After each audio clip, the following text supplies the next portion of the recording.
Hey everybody, it's Mark Vo with Vogtland Outdoors. Doing a quick review of a new bow.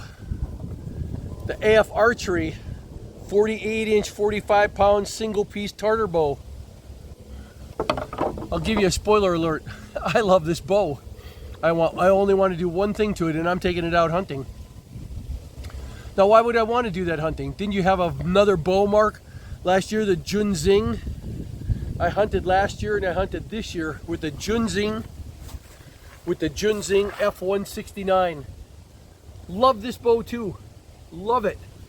Except for one thing. It is super tall. You're always banging into stuff, branches, stuff like that. And this thing's only about 58, 60 inches tall. And it's still, when you're hunting from the ground, guys, you can lay it on the ground like this and it's useful. You can literally just put the tip on the ground. Never a good idea, but you do it when there's leaves on the ground.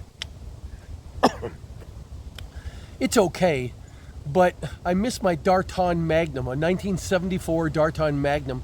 The only problem is that bow's 55 pounds and I pull it out to 60, 61, and I'm just too old. I can't. It's only 46 inches tall. I love that bow. Shooting up in a tree, you never hit any branches. So I want the power and the speed of the short bow, but I can't afford that 60, 61, 62 pound draw length or draw weight anymore. What do? I've always loved Asian bows, and I have a couple of the AF Archeries, the two-piecers. I wanted to try something that has that's short. This thing is literally, here, let's compare it. Take a peek here. This is 60 inches, the Junzing. Here's the same power bow in a different package. And look at the difference. It's almost 8 inches shorter on both sides. More than it's got to be at least 14 inches shorter. If I stack it up, it'll look like this. There they are, the same, with the bottoms on the same. That 14, 15 inches of difference in length means this thing is super agile out in the bush. The question is,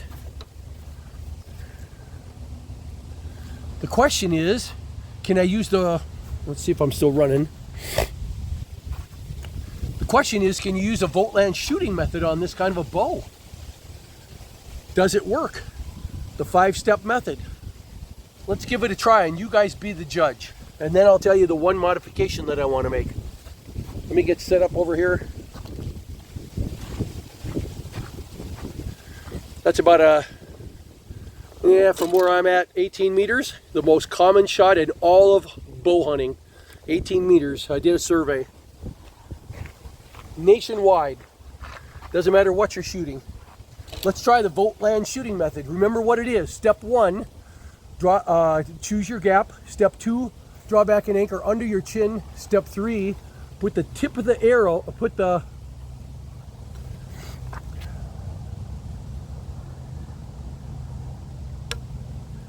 let's go over what the Vogtland shooting method is. Step 1, choose your gap. That determines the elevation of the arrow, that determines the distance. Step 2, draw back and anchor under your chin.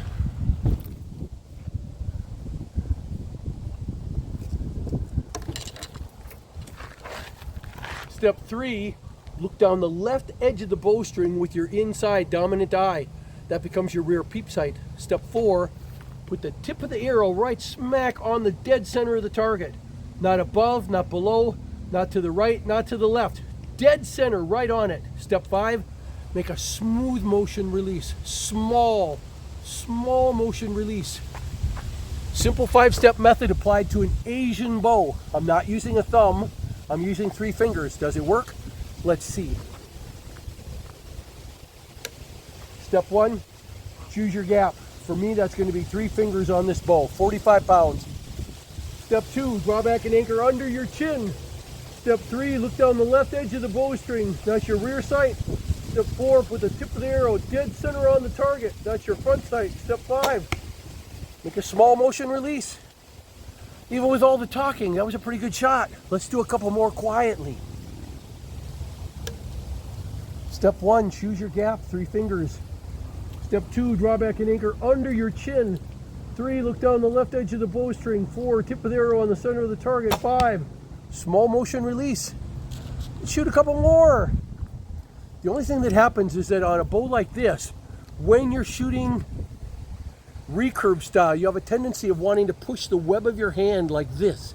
You're pushing. So if it's a curved surface, you're not gripping like with a longbow. You're pushing like this. So if this surface is curved and you're pushing against it, what's going to happen, guys? Your hand is going to start walking up.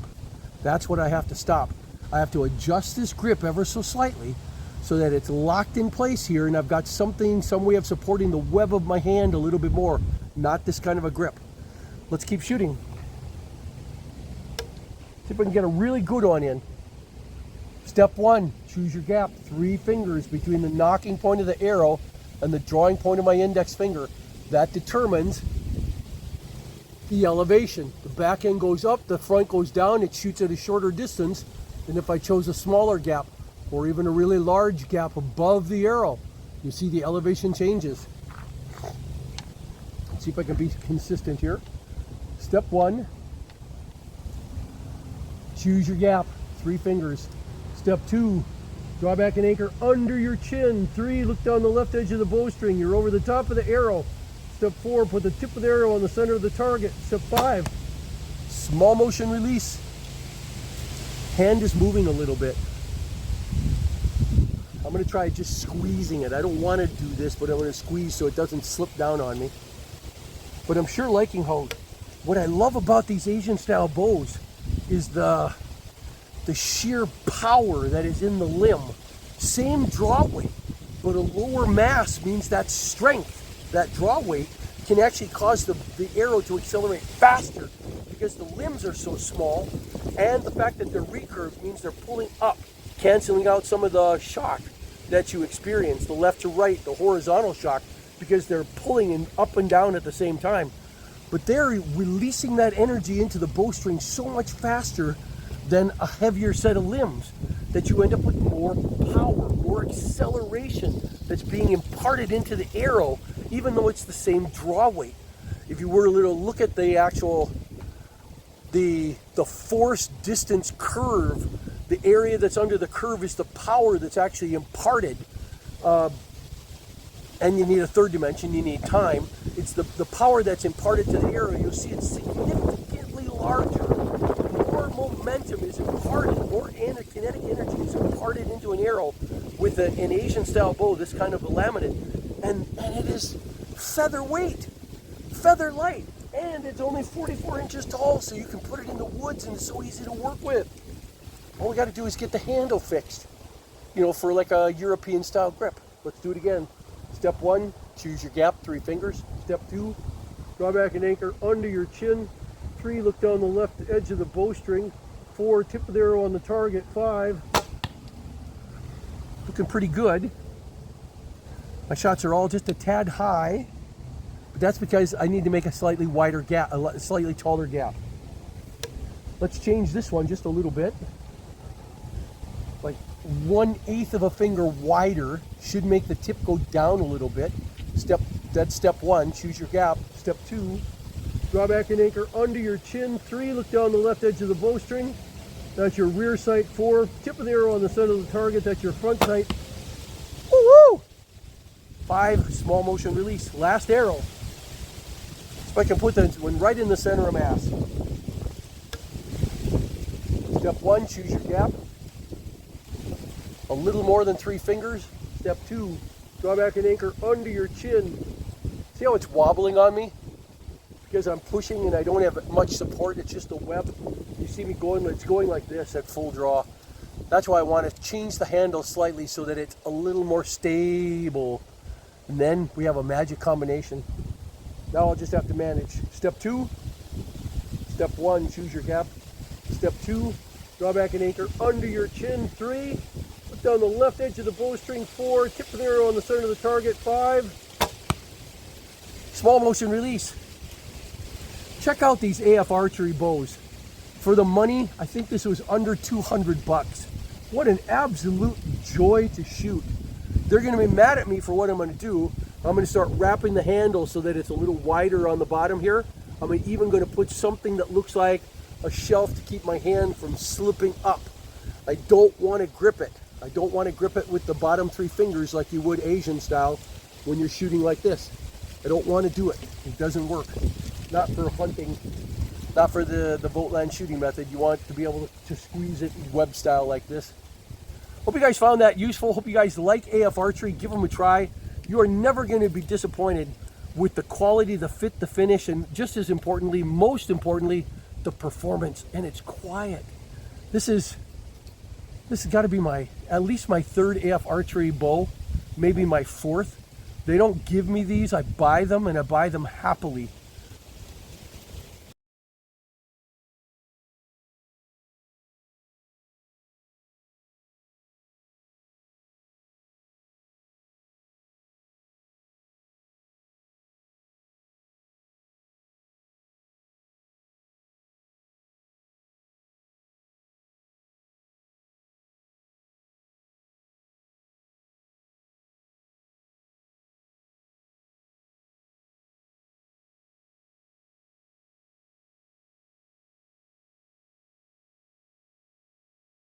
About this bow, I just went and looked up the price. It's $129 for a 45-pound bow. And look at the finish on this, guys. I mean, the craftsmanship is just out of this world on AF Archeries. You can't go wrong for $129. Jiminy Cricket, let's be honest. Compare this to anything that's American made right now, and they're an embarrassment compared to this. The value that you get, plus the performance, all you got to do is change that grip a little bit, because there are smart things about more modern bows, like a center cut rest and a handle that allows that web to do all the pushing. These are improvements that have been made in the last couple of 100 years. They shouldn't be thrown out. They should be combined so that you end up with the fit, the finish, the power, the lack of weight, the sheer acceleration that you get out of the performance you get out of this kind of a laminated limb with sayas on the end for additional leverage. This has been around since the Malagabit bows from 8,000 years ago. They knew about doing stuff like this. Make this outside part stiff so the bend is here and you end up with more speed. They've known about it, but American manufacturers refuse to try to make a modern day Malagabit bow. This is as close as you get. The concept of the sayas on the end of a highly recurved limb like this, made out of composite laminates, I can do a little bit better. But $129, dang! It's going to be one of your favorite bows too. Let's see if I can do a little bit better the second time around. I didn't do it justice with that group in the upper left this big. I can do better. So let's try. This time I'm going to be quiet.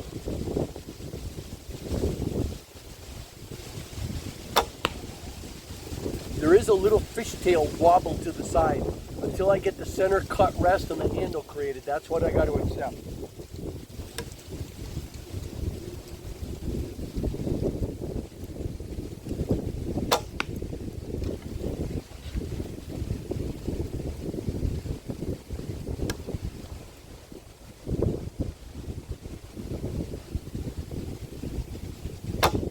There we go. I was not letting myself come to full draw under my chin. It's like the bow's so short, the overdraw, the limbs are bent so far back that even mentally my peripheral vision is seeing and my brain is saying, you're overbending it, you're overbending it. And that's exactly what it's supposed to do. This thing can pull out to something like 32 inches maximum. I got a 31.5-inch draw length. It's fine. But I was scared. Mentally, I got to overcome that. Let's see if I can try that again. By the way, you'll notice I already put my adjustable knocking point on there that slides up and down. Check that out in another video.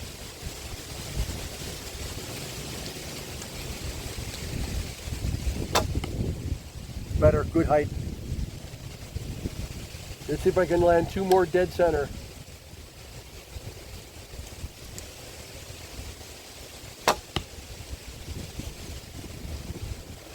Last one. Gotta land right inside that top trio, then I'll be happy. Oh, that was nice. It's so quiet. quiet. It just goes thunk. The arrow makes no more noise hitting the bag than the bow does throwing the arrow in the first place. You gotta like that. Just for comparison's sake, let's shoot the Junzing in the exact same position, exact same distance, exact same arrows. Still like this bow. Like I said, I'm hunting with it. I camouflaged it. Check it out.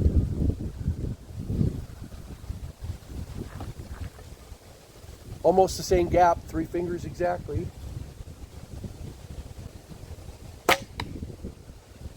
See the thwack? Did you hear that? Thwack. It is louder and easily 14 inches taller.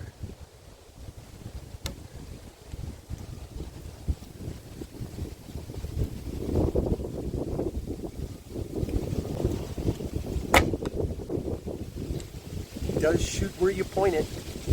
That's because the handle, look at the grip. This handle was designed for a web, the web of your hand to push naturally. So if I put that kind of a handle on that little AF bow, meow! East meets west, old meets new, the best of all possible epics that archery has gone through over the last, I don't know, 50,000 years, all combined into one design. Can't wait to do it. No, I'm not a purist. I'm an archer.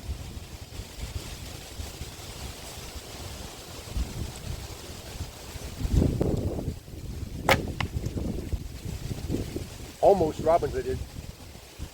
Don't want to really do that. All right, let's try. Let's try the Robin Hood. One of that, the arrow that's closest to dead center.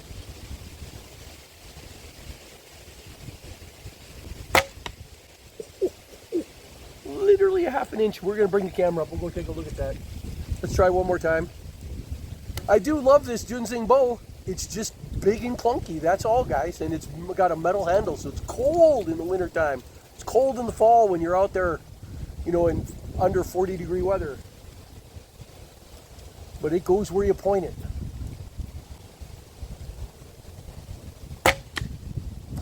Did you hear all that?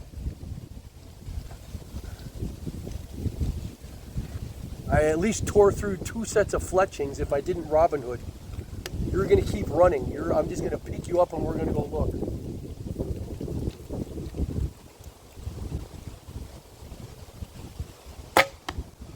I chickened out and went high. Come on, let's go see. In no time did my hands leave my wrists. See those 2 that came in on top of each other? That meant that this one came in on the top of that shaft and just rode it over. Almost a Robin Hood. 2 good bows. The Junzing F169, $105. And the AF Archery one-piece Tartar bow, $129. Both 45 pounds, both excellent choices for modern-day barebow bow hunting. Give it a try. Smart Vote with Vogtland Outdoors. Feel free to subscribe to my YouTube channel. You haven't seen much of me in the last month because, hey, it's bow hunting season. And this week, the rut just started in northeastern Illinois. Watch my shorty videos. I try to help you out if you're a newbie barebow bow hunter. We'll see you out there. Cut!